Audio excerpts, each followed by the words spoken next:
வணக்கங்களே. சாப்பாட்டுக்கே கஷ்டப்பட்ட முருகன் என்பவர் ஒரு ஹோட்டலில் போய் வேலை கேட்குறாரு. அவனை பார்த்துட்டு அந்த ஹோட்டல் முதலாளி ஒரு நிபந்தனையுடன் அவனை வேலைக்கும் சேர்த்துக்கிறாரு. அவர் சொன்ன அந்த நிபந்தனை என்னன்னா, அத்தியாவசியத்தை தவிர வேறு எந்த ஒரு செலவுக்கும் நீ என்கிட்ட காசு கேட்கக்கூடாது அப்படின்னு சொல்லி ரொம்ப கண்டிப்பான ஒரு நிபந்தனையை சொன்னார். உனக்கு தேவைப்படக்கூடிய நேரத்தில் நானே அந்த பணத்தை மொத்தமாக உனக்கு கொடுத்துருவேன் அப்படிங்கிற மாதிரி சொன்னார். பசியால் வாடியிருந்த அவனுக்கு அப்பொழுது உணவு மட்டுமே தேவையாக இருந்துச்சு. அதனால் அந்த முதலாளி சொன்ன நிபந்தனை அவனுக்கு அப்போ பெருசாக தெரியல.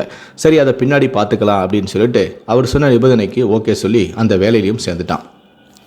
அதுக்கு பிறகு அவன் தன்னை அந்த முழுமையாக அந்த வேலையிலும் ஈடுபடுத்தி கொண்டு கடினமாக உழைக்க ஆரம்பித்தான். அந்த முருக பவனை தன்னுடைய பவனாக நினைத்து தன்னுடைய உழைப்பை முழுமையாக அதில் செலுத்தினான். அப்பப்போ இடையில அவன் ஊருக்கு போகணும் அப்படின்னு சொல்லிட்டு அந்த முதலாளிகிட்ட போய் பணம் கேட்பான். அப்போ கோபமாக முதலாளி என்ன சொல்லுவார்னா, ஒரு வேளை சோறு போட கூட வழி இல்லாத ஊருக்கு நீ ஏன்டா போகிற, உன்னை விரட்டி அடித்த ஊருக்கு நீ ஏன் செல்கிறாய் அப்படின்னு சொல்லி அவனை திட்டி அவனை ஊருக்கு போகணும்னு சொல்லும் போதெல்லாம் அவனை அடக்கி அமைதியாக இருக்க வச்சிருவார். இவனும் அடிக்கடி கேட்கும் போதெல்லாம் அவர் இதையே சொன்னதால் அவனுக்கு இதை கேட்டாலும் நம்ம இதைத்தான் முதலாளி சொல்ல போகிறாரு அப்படின்னு சொல்லி அவனும் கேட்குறதையும் விட்டுட்டான். ஊருக்கு போகணும் அப்படிங்கிற நினைப்பையும் விட்டுட்டான். சில வருடங்களும் ஓடிடுச்சு. அவனுக்கும் அவருடைய அன்பும் கண்டிப்பும் பிடித்து போயிடுச்சு. முதலாளியோட ரொம்ப நெருங்கி பாசமாக பழக ஆரம்பிச்சிட்டான். எதை பற்றியுமே அவன் கவலைப்படுறதும் இல்லை. ஒரு நாள் கடையில் இருந்த மற்ற ஊழியர்களை அவன் பெண் பார்க்கறதுக்காக அழைச்சிட்டு போனான். சில விடுமுறை தினங்களில் கூட்டிகிட்டு போனான். இது முதலாளிக்கு தெரியாமல். அப்போது அந்த பெண் பார்க்க போன இடத்துல எல்லாருமே ஹோட்டலில் வேலை செய்பவர்களுக்கெல்லாம் பொண்ணு தர முடியாது அப்படின்னு சொல்லி பொன் கொடுக்கவும் மறுத்துட்டாங்க. இந்த விஷயம் எல்லாமே முதலாளிக்கு தெரியும். ஆனால் அவரும் கண்டும் காணாமல் இருந்துட்டார்.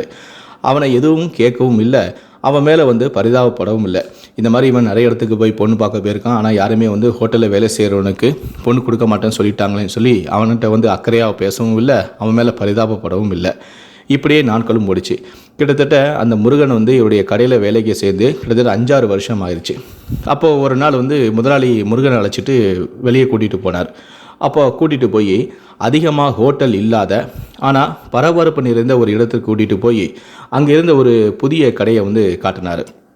முருகா, இந்த இடத்துல நம்ம கடை வச்சா ஓடுமாடா அப்படின்னு சொல்லி அவங்ககிட்ட கேட்கும்போது அவனும் ஆமாங்க ஐயா, சுற்றி எந்த விதமான ஹோட்டலும் இல்லை, ஆனால் இந்த இடம் பாருங்கள் நல்ல பரபரப்பாக இருக்குது, இந்த இடத்துல கடை வச்சா நல்ல வியாபாரம் ஆகும் அப்படின்னு சொல்கிறான்.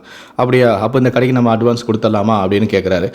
தாராளமாக கொடுக்கலாமையா அப்படின்னு சொல்லி முருகனை கூட்டிகிட்டு போகிறாரு. முருகன் முன்னாடியே அந்த கடைக்கான அட்வான்ஸ் பணத்தையும் கொடுத்துட்றாரு. அதுக்கப்புறமா அந்த கடைக்கு தேவையான எல்லா தட்டுமுட்டு ஜாமான்களையும் வாங்குவதற்கு முருகனையே அனுப்பி வைக்கிறாரு. அவனுக்கு ஒத்தாசனை பண்ணுறதுக்காக அவனோட நெருங்கி பழகக்கூடிய அவனுக்கு இணக்கமாக இருக்கக்கூடிய சக தோழர்களையும் அவனோட பணிக்கு ஒத்தாசையாக இருக்கிறதுக்கு அனுப்பி வைக்கிறாரு. அதுக்கப்புறம் கடைக்கு தேவையான எல்லா ஜாமான்களும் வாங்கி கடையும் ரெடி ஆயிடுச்சு. அப்போது கடை ஆரம்பமாகிறதுக்கு நாளும் குறிக்கப்பட்டாச்சு. இன்னும் கடை ஆரம்பிக்கிறதுக்கு ஒரு 5 நாள் இருக்குது. ஒரு 5 நாளைக்கு முன்னாடி முருகனை அந்த முதலாளி கூப்பிட்றாரு. என்ன முருகா, கடை வேலையெல்லாம் சரியாக போகுதா, எதுவும் பிரச்சனை இல்லையே அப்படின்னு சொல்லி முருகன்கிட்ட கேட்குறாரு. அவரும் ஆமாய்யா, எதுவும் பிரச்சனை இல்லை, நம்ம குறித்த மாதிரியே அந்த 5 நாளில் நம்ம கடையை திறந்தலாம், எந்த பிரச்சனையும் இல்லை அப்படின்னு சொல்லி முருகன் அந்த முதலாளிகிட்ட சொல்கிறார். ஓ அப்படியா, ரொம்ப சந்தோஷம்பா, இந்தா அப்படின்னு சொல்லிட்டு உடனே தாங்கிட்ட இருந்த அந்த கடையுடைய சாவியை எடுத்து அவங்ககிட்ட கொடுக்குறாரு. என்ன முதலாளி அப்படின்னு சொல்லி கேட்குறான். ஆமாம் முருகா, நீ தான் இந்த கடையை நீ நடத்த போகிற, நீ தான் முருகா அந்த கடைக்கு சொந்தக்காரர் அப்படின்னு சொல்லி இந்த சாவியை கொடுக்குறாரு. இது முருகனுக்கு அதிர்ச்சியாக இருக்குது. முதலாளி, என்ன இது திடீர்னு இப்படி சொல்கிறீங்களே அப்படின்னு சொல்லி முருகன் கேட்குறான். அதுக்கு அந்த முதலாளி சொல்கிறாரு, முருகா, இது உன்னுடைய பணம் தான், அதில் என்னுடைய பங்கும் கொஞ்சம் இருக்குது, அது நான் உன் மேலே வச்சுருக்கக்கூடிய அன்புடைய சிறிய சன்மானம், அவ்வளவுதான். நீ இப்போ உன்னுடைய உறவுக்காரர்கள் எல்லாம் கடை திறப்பு விழாவுக்கு கூட்டிகிட்டு உபசரி, பிறகு தானாக எல்லாமே நல்லதாகவே நடக்கும் அப்படின்னு சொல்கிறாரு. உடனே அவனும் அதே மாதிரி ஊருக்கு போயிட்டு தன்னுடைய உறவினர்கள் எல்லாத்தையுமே கடை திறப்பு விழாவுக்கு அழைச்சிட்டு வரான். கடையும் கடை திறப்பு விழாவும் தடப்படலாம் இருக்குது. சாப்பாடு போடாமலேயே விரட்டடித்த உறவுக்காரர்கள் இந்த கடை அருமை, சாப்பாடு அருமை அப்படின்னு சொல்லி வந்தவங்க எல்லாருமே பாராட்டினாங்க.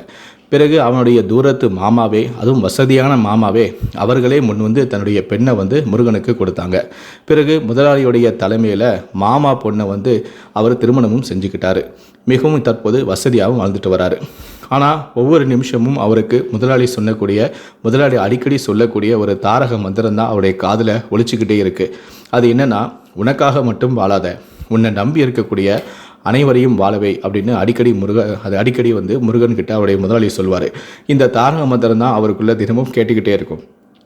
அவருடைய இறுதி ஊர்வலத்தில் கலந்து கொண்ட உறவினர்களை காட்டிலும் அவரால் வளர்ந்து உருவாக்கப்பட்ட மனிதர்களின் அழுகையே அதிகமாக இருந்தது, முருகனையும் சேர்த்து. சில மனிதர்களின் சாதனைகள் வெளியே தெரிவது இல்லை, ஆனால் அவர்களுடைய இறுதி ஊர்வலத்தில் தெரியும் என்ற உண்மையை உணர்ந்து கொண்டான் முருகன் தன்னுடைய முதலாளியின் இறுதி ஊர்வலத்தை பார்த்து.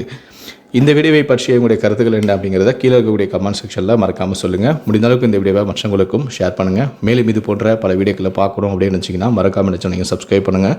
கூடவே அந்த பெல் சிம்லையும் மறக்காமல் கிளிக் பண்ணுங்கள். ஃபேஸ்புக்கில் பார்க்கணுன்னு நினச்சிங்கன்னா அந்த பேஜை லைக் பண்ணுங்கள், ஃபாலோ பண்ணுங்கள். நன்றி, வணக்கம்.